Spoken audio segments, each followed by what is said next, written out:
Operation सिंदूर को operation तंदूर बनाने वाली मोदी सरकार लगता है कि पाकिस्तान के हाथों बेइज्जती करवाने के बाद अब चीन से अपना बैंड बजवाना चाहती है। हाल ही में आपने देखा होगा कि दलाई लामा के मामले पर अवामी जमहूरियत चीन और भारत सरकार के दरमियान तनाजा एक बार फिर उभर कर सामने आया है। दलाई लामा का मामला भारत और चीन के दरमियान एक खामोश लेकिन इंतहाई गहरा और खतरनाक तनाजा है। इस तनाजे की जड़ें अवामी जमहूरियत चीन के क़याम के बाद तिब्बत के मामले से जा मिलती हैं। चीन हमेशा से तिब्बत को तारीखी तौर पर अपना हिस्सा समझता आया है और शायद ऐसा है भी, लेकिन भारत सरकार ने, जो कि उस वक्त पंडित जवाहरलाल नेहरू की क़यादत में गैर जानिबदार दुनिया की चैंपियन बनी फिरती थी, उसने शायद चालाकी होशियारी दिखाते हुए चीन के साथ कई पंगे लिए। 1962 की जंग में चीन के हाथों शिकस्त पंडित नेहरू के लिए काफी बड़ा धचका साबित हुई और शायद वो इसी सदमे से चल बसे। उनके बाद उनकी बेटी इंदिरा गांधी जब वजीर आजम बनी, उन्होंने पंडित नेहरू के नक्शे कदम पर चलते हुए चीन के साथ तनाव टकराव की पॉलिसी जारी रखी और उसी पॉलिसी का नतीजा आज एक बार फिर दलाई लामा की सूरत में पूरी दुनिया के सामने मौजूद है। भारत इस मामले को मुकम्मल सिफारती हथियार के तौर पर या तिब्बत कार्ड के तौर पर इस्तेमाल करना चाहता है, लेकिन ये तिब्बत कार्ड इंतहाई खतरनाक कार्ड है। ऐसा करने के लिए उसे चीन के साथ मुमकिना अस्करी इक्तिसादी रद्द-ए-अमल का सामना करना पड़ सकता है। दलाई लामा के बाद उनका जानशीन कौन होगा, ये मामला बीजिंग और नई दिल्ली दोनों के लिए इंतहायत अहमियत का हामिल है। सबसे पहले हम इस तनाज़े का कुछ तारीखी पस मंजर जानने की कोशिश करते हैं।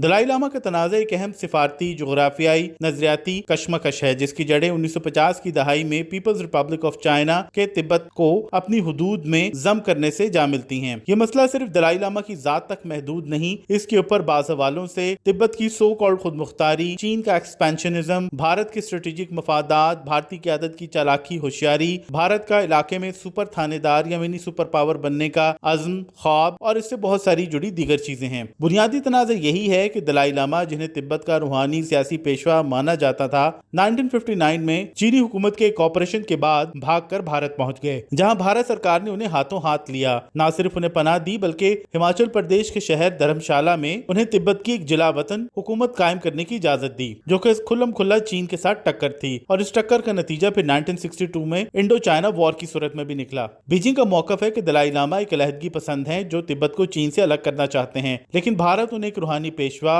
के तौर पर बज़ाहिर खूब एहतराम देता है। इस मामले पर आप कह सकते हैं कि बराह रास्त नहीं, लेकिन बिलवास्ता तौर पर भारत और चीन के दरमियान 1962 में खुली जंग हुई थी, जिसमें भारत को इबरतनाक शिकस्त का सामना करना पड़ा था। उसके बाद भी दोनों ममालिक 2017 में डोकलाम स्टैंड ऑफ और फिर 2020 में गलवान की वादी में लड़ झगड़ चुके हैं। दलाई लामा के मामले पर बराह रास्त जंग का इम्कान महदूद है, लेकिन प्रवीण स्वाहनी जैसे भारतीय तज्जिया निगारों का कहना है कि वो वाहिद मसला है जिसके ऊपर चीन भारत के साथ जंग कर सकता है, और ये मसला एक ट्रिगर का काम भी कर सकता है। अगर भारत ने तिब्बत या दलाई लामा के जानशीन के मामले पर ज्यादा टांग अड़ाई फाल कर किरदार अदा किया, तो चीन इसको ठंडे पेटों बर्दाश्त नहीं करेगा। चीन के लिए दलाई लामा का मामला कोर नेशनल इंटरेस्ट है, इसलिए वो भारत की किसी भी जारहाना हिकमत अमली या दखल अंदाजी पर सख्त रद्द-ए-अमल देगा भी। और आपने देखा भी कि दलाई लामा की हाल ही में 90th बर्थ एनिवर्सरी के ऊपर चीन का सख्त रद्द-ए-अमल सामने आया। दलाई लामा ने अपने जानशीन के हवाले से जो कुछ भी कहा, वो ऑन ग्राउंड सच होता है या नहीं होता, इसका बहुत हद तक इन्हिसार नई दिल्ली और बीजिंग दोनों के रवैयों पर है।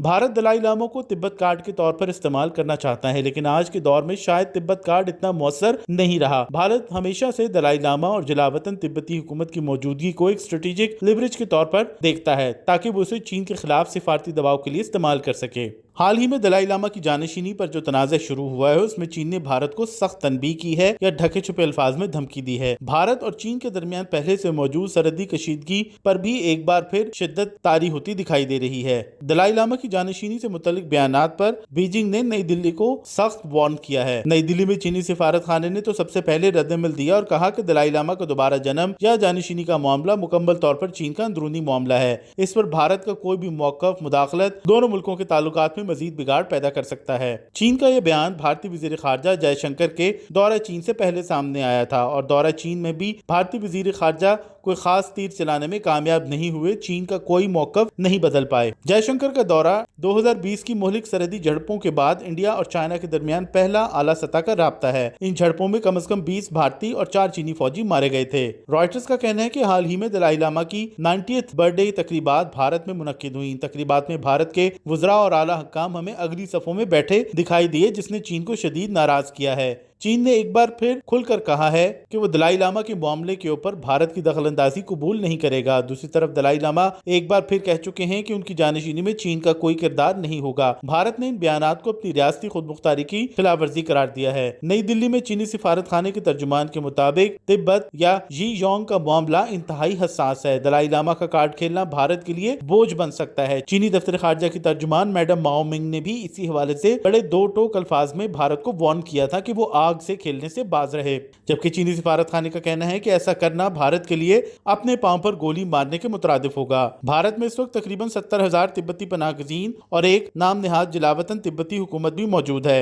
दलाई लामा की जानशीनी का मामला साबित करता है कि भारत और चीन के दरमियान सिर्फ और सिर्फ सरहदी तनाज़ात नहीं है, बल्कि तनाज़ात काफी गहरे और स्ट्रेटेजिक नौयत के हैं। ये सूरत हाल खित्ते की सियासी हरकियात को मजीद हसास और गैर यकीनी बनाती है और एक बार फिर माहिरीन का ये कहना है कि अगर चाइना और भारत के दरमियान कोई जंग हुई तो वो सिर्फ और सिर्फ दलाई लामा के मामले पर हो सकती है।